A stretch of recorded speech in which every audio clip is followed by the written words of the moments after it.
judging me by my name. What would you say to Casey Anthony? Why me?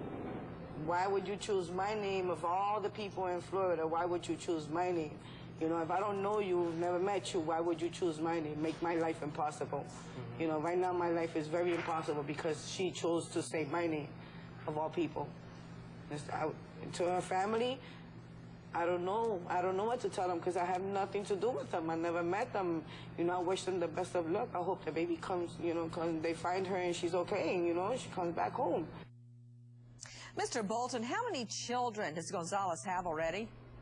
She has 2 young daughters. She has a total of 4 children, and she has 2 young daughters, and I'm glad you brought that up because one of the things she said to detectives, Nancy, is, I have children of my own. I have daughters, so I don't have to take someone else's daughter. I don't need to steal another child. I've got 4 at home waiting for me right now. Now the woman can't even get a job. What did she tell police, Mr. Bolton?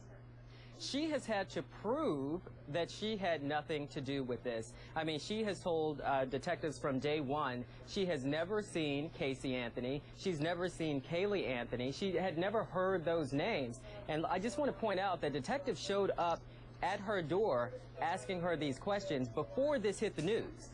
And so she had no clue who these people were.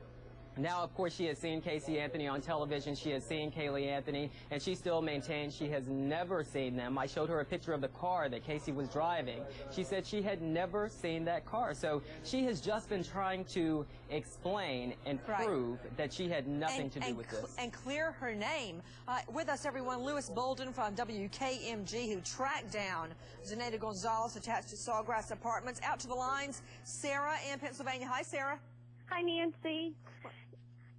I was just wondering, wasn't it initially reported that Casey was also, she disappeared for about a month, presumably with Caylee? I'm just wondering, why did Cindy report them both missing at that time?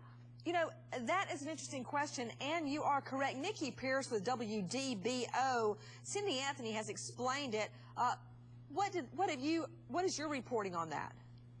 Well, initially, as you can hear in the 911 call, Cindy does say she's been missing for 30 days, and I found her, but I haven't found my granddaughter. What we understand is that she left the house and was staying with various people, including with her boyfriend, and her boyfriend has been fully cooperative with police and said that Caylee was never there or rarely there.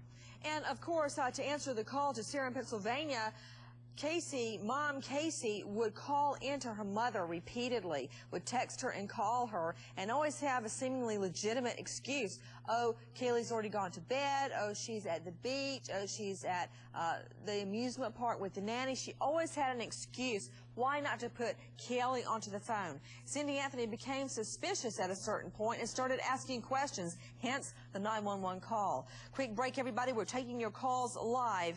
As we go to break tonight, a special get well to my brother Mac.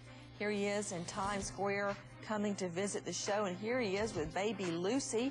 The first time she ever wore a boa, he gave it to her. Did you ever call the babysitter on your cell phone? Ever receive a call from the babysitter on your cell phone number? I most definitely did. Can you give me any day or anything whenever you think you may have received that? Any specific day? A lot of the times it was through text messages, so, I mean, the number would show up even on that. Okay.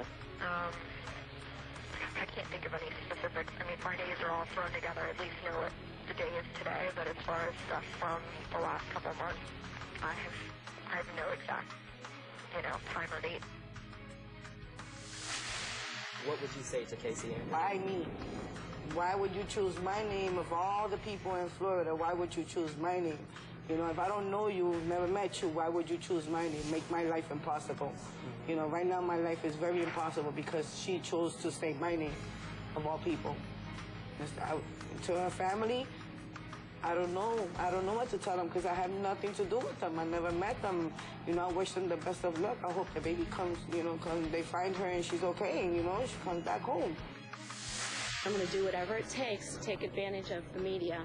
And if it continues to drag our family through the mud and whatever, as long as Kaylee's picture's out there every day and that picture gets ingrained in everybody's brain and they look, as long as they don't give up, she's coming home.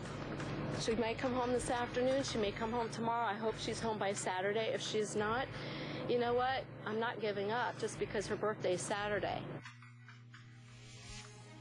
That was this week. Caylee is not at home, obviously.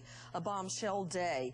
Search warrant reveals police line of thinking, their theory on the case. We see a web of lies created by mom Casey Anthony in the so-called search for her daughter.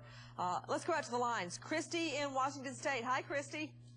Hi, Nancy. What's your question, dear? I just want to say it's wonderful to talk to you. Congratulations on your beautiful babies, and we just love you down here. Thank you so much, and thank you for calling in. What's your question? I just want to know, can Cindy Anthony be charged with obstructing justice for taking the pants and washing them? I doubt it. I doubt it. But before I throw that to the lawyers, to Christy in Washington State, on page 4 of this sworn search warrant, it states the grandparents' thinking. It says point blank, Mom Casey's father, George, stresses his concern. His daughter is holding back information. He and his wife, the defendant's mother, quote, fear something may have happened to Caylee. Let's unleash the lawyers to answer that question. Eleanor Dixon, felony prosecutor, Richard Herman out of New York, and Peter Odom, veteran defense attorney out of the Atlanta jurisdiction. Eleanor, you first. I don't think she can be charged unless you can totally link something that she did to hinder the investigation. Richard? Yeah, that's absolutely right, Nancy. But, you know, I'm not so comfortable with the mother and father in this case. I got to tell you, it's just a gut reaction here. But from the mountain of lies... Well, I've got to see, Herman. You've got a problem with the grandparents, yeah, I got and a you little don't problem have with a them. problem with the mother, Casey. I have a major problem with the mother, Nancy, from the not reporting her child kidnapped for 30 days, the mountain of lies to this Zenaida Gonzalez. You have a mental impaired defect defense here. There's nothing borderline, with all due respect to Dr. Bethany. This girl is nuts, and she's screaming she's nuts to the world, and this is a mountain. This defense is enormous in this case. Peter Odom, being a liar does not equal a mental defect under the law. Well, no, there are good liars, there are bad liars, but then there are pathological liars, and she's a pathological liar. That doesn't means rise that to there's insanity. Well, it might. And certainly she lies about things she doesn't even have to lie about. She lies about things that are easily going to be refuted. This woman has some kind of a mental problem going on. I agree she's a liar, but Eleanor, yes, no. Being a pathological liar, does it rise to a mental defect defense under the law? No, of course it doesn't, not. Nancy. And of course you expect the defense guys. to say that. Thanks for nothing. Okay, Back out to the lines. Diane in Pennsylvania. Hi, Diane. Hi, Nancy. Hi, dear. What's your question? I love your show and I love you. Thank you. I have a question. Why was that the only piece of clothing that the grandmother chose to choose? Interesting. Back to Mark Williams of WNDB. I've looked at this and I recall the pinstripe slacks, a pair of boots. What other clothing items were in the car? Well, there were a pair of boots and a pair of shoes in the car in the back floorboard area right alongside those gray slacks. Now, let me reiterate that the one thing that Cindy Anthony said, she opened up the car, she saw the gray slacks, and it smelled like a dead body, as she said in her 911 calls initially to police, and that's why she washed the slacks. So that's why she washed the slacks. I'm reading directly from the sworn search warrant. Cynthia, that's the grandmother, explains she removed a pair of gray dress slacks from the back seat area of the car, reportedly on the rear floorboard of the vehicle, with a pair of boots and a pair of shoes that reportedly belonged to Casey. According to Grandma, she removed the pants and washed them due to the fact that they smell like the car, as she described it to us on the 911 call, like a dead body. She put the washed clothing in Casey's bedroom. Bye-bye forensic evidence. So there were no other clothes to wash. To Diana, Pennsylvania. To Brandy in California. Hi, Brandy. Hey, Nancy. I just love you. Thanks for asking the tough questions. Thank you. question is, does anybody know if there is a life insurance policy on little Caylee? Excellent she's question. So broke all the time, you know. Nikki Pierce, what about it? Nikki joining us from WDBO Life Insurance Policy. We haven't heard anything about that, although anything is possible at this point. Look, you know what, Nikki, bottom line, this girl was siphoning gas for her car, so I doubt she could keep up the premiums on an insurance policy. Probably not. So bottom line, I would say the answer is no. To Sergeant Haynes, what do you think they were trying to get from the clothing they took from the home today? I think the main thing they were trying to get is some type of trace evidence, and that's going to be analyzed. One of the things is the smell of this body was supposed to be from a pizza, and if they noticed gas cans and things like that, how come they didn't notice the pizza?